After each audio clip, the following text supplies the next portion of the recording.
पिछली कड़ी में हमने चर्चा की थी कि विभिन्न धर्मों, पंथों एवं मजहबों के लोगों से विचार विमर्श करके अकबर समझ गया कि सभी धर्मों, पंथों एवं मजहबों में कुछ न कुछ अच्छाई अवश्य है। इसलिए यह समझना भूल है कि सच्चाई सिर्फ इस्लाम तक सीमित है, जबकि इस्लाम अन्य धर्मों की अपेक्षा अधिक नवीन है, जिसकी आयु केवल 1000 वर्ष है। डॉक्टर आशीर्वादी लाल श्रीवास्तव ने लिखा है कि अकबर अपने जीवन के आरंभिक भाग में इस्लाम के सिद्धांतों में बड़ी श्रद्धा रखते हुए भी दूसरे धर्म वालों के प्रति बड़ा उदार था। वे लिखते हैं कि अकबर के मजहबी विचारों एवं विश्वासों के विकास का द्वितीय दौर अब आरंभ होता है। कट्टर इस्लाम में अकबर का विश्वास हिल गया। बदायूनी ने लिखा है कि पढ़े लिखे जुबानी तलवार चलाकर जंग लड़ते थे, वाद प्रतिवाद करते थे, पंथों के विरोध इस ऊंचाई पर पहुंच जाते थे कि वे एक दूसरे को मूर्ख और पाखंडी कहने लगते थे। यह विवाद शिया, सुन्नी, हनीफी, शाफई आदि से ऊपर उठकर मूल विश्वास पर ही आक्रमण कर देता था। डॉक्टर श्रीवास्तव ने लिखा है कि अकबर का तर्क सम्मत विश्वास इस्लाम के परंपरागत स्वरूप से पहले ही हिल गया था। कयामत के इस्लामी सिद्धांतों को अकबर ने मानने से इनकार कर दिया और इल्हाम की बात तो उसने एक ओर ही रख दी। उसे यह विश्वास ही नहीं होता था कि कोई स्वर्ग कैसे जाता है और वहां से लंबी बातचीत करके इतनी जल्दी वापस कैसे आ सकता है कि उसका बिस्तर ज्यों की त्यों गरम का गरम मिले।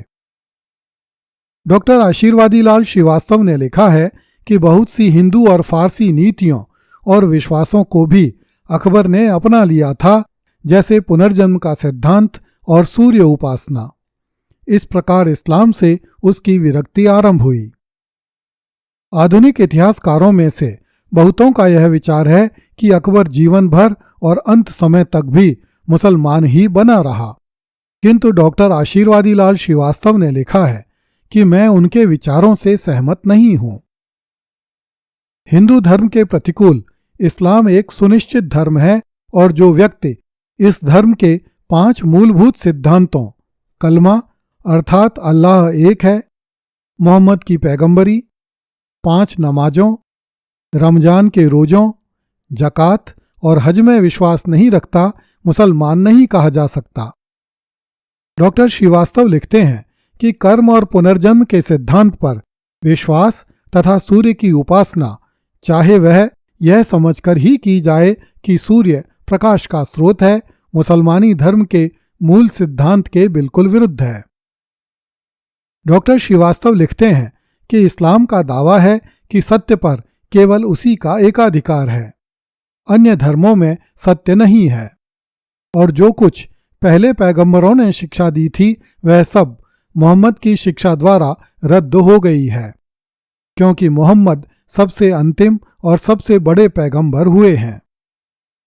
डॉक्टर श्रीवास्तव लिखते हैं कि अकबर मोहम्मद को पैगंबर मानता था, किंतु हमारे पास तत्कालीन कोई ऐसा प्रमाण नहीं है जिसके आधार पर यह कहा जा सके कि अकबर अपने बाल्यकाल में धर्म के प्रति निष्ठा रखता था। वॉटेल्हो और पेरुशिची, जिनकी यह धारणा थी, उस काल के इतिहासकार नहीं थे और उन्होंने अपनी जो राय प्रकट की है वह केवल जेजुइट पादरियों के लेखों पर आधारित है। डॉक्टर श्रीवास्तव लिखते हैं कि ईस्वी 1586 में अब्दुल्ला खां उज़्बेक को अकबर द्वारा लिखे गए पत्र को भी, जिसमें उसने लिखा है कि वह मुसलमान है, इस संबंध में प्रमाण के रूप में प्रस्तुत और स्वीकार करना भी उचित नहीं है। यह तो केवल कूटनीतिक पत्र व्यवहार था जिसमें सत्य की प्रतिष्ठा नहीं थी। यद्यपि अकबर ने इस्लाम को छोड़ दिया था, तथापि मुसलमानी सभ्यता की सभी बातों को छोड़ना उसके लिए असंभव था, क्योंकि उसका बाल्यकाल उसी सभ्यता में व्यतीत हुआ था। जब हम मुल्ला अब्दुल कादिर बदायूनी, पंडित जवाहरलाल नेहरू तथा डॉक्टर आशीर्वादी लाल श्रीवास्तव द्वारा अकबर के संबंध में प्रकट की गई धारणाओं पर ऐतिहासिक तथ्यों के संदर्भ में चर्चा करते हैं तो हम पाते हैं कि इन इतिहासकारों की ये धारणाएं बिल्कुल गलत हैं कि अकबर सभी मजहबों से ऊपर उठ गया था, या उसने इस्लाम छोड़ दिया था, या उसने दूसरे धर्मों की बहुत सी बातों को अपना लिया था। सच्चाई यह है कि अकबर जीवन के आरंभ से लेकर जीवन के अंत तक मुसलमान बना रहा। उसका मन इस्लाम से उचाट नहीं हुआ था। यदि वह उकताया था तो मुल्लाओं के कट्टरपन से, जो अपने अपने हिसाब से इस्लाम की व्याख्या करते थे और अपनी बात को ही सही ठहराने की जिद ठान लेते थे। यदि कोई एक मुल्ला दूसरे मुल्ला की बात को नहीं मानता था तो वे दोनों ही एक दूसरे पर डंडा तान लेते थे। अकबर जैसा बुद्धिमान बादशाह ऐसे मुल्लाओं की बातों को कैसे स्वीकार कर सकता था? इसलिए अकबर अवश्य ही इबादत खाने की बैठकों में इन मुल्लाओं की बातों को स्वीकार नहीं करता होगा और उनसे तर्क करके उन्हें पराजित कर देता होगा।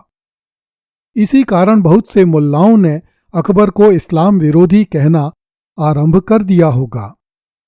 यही हाल अन्य धर्मावलंबियों के आचार्यों एवं पादरियों के साथ रहा होगा।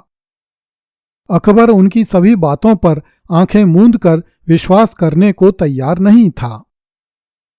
मुल्ला अब्दुल कादिर बदायूनी ने अपनी पुस्तक मुंतखब उत तवारीख में लिखा भी है कि जहां पनाह हरेक की राय को इकट्ठी करते थे, खासकर ऐसे लोगों की जो मुसलमान नहीं थे, और उनमें से जो कोई बात उनको पसंद आती उसे रख लेते और जो उनके मिजाज और मर्जी के खिलाफ जाती उन सब को फेंक देते। अकबर ने इस्लाम नहीं छोड़ा था, इस बात का सबसे बड़ा प्रमाण ईस्वी 1579 में एक घटना से मिलने वाला था। इस घटना ने स्पष्ट कर दिया कि अकबर ने इस्लाम में आस्था नहीं छोड़ी थी, अपितु उन मुल्लाओं पर से आस्था छोड़ी थी जिन्होंने इस्लाम की मनमानी व्याख्या करना और एक दूसरे को नीचा दिखाकर स्वयं को ऊंचा सिद्ध करना अपना जन्म सिद्ध अधिकार समझ लिया था। इन मुल्लाओं को नियंत्रण में लाने के लिए अकबर ने फैजी और अबुल फजल के पिता शेख मुबारक से कहा कि वह इस संबंध में अध्ययन करके बादशाह के समक्ष एक मजहर का मसविदा पेश करे, अर्थात शाही परिपत्र का प्रारूप प्रस्तुत करे। अगली कड़ी में देखिए, अकबर ने स्वयं को सबसे बड़ा मजहबी नेता घोषित कर दिया। कृपया इस चैनल को लाइक, सब्सक्राइब एवं शेयर करें।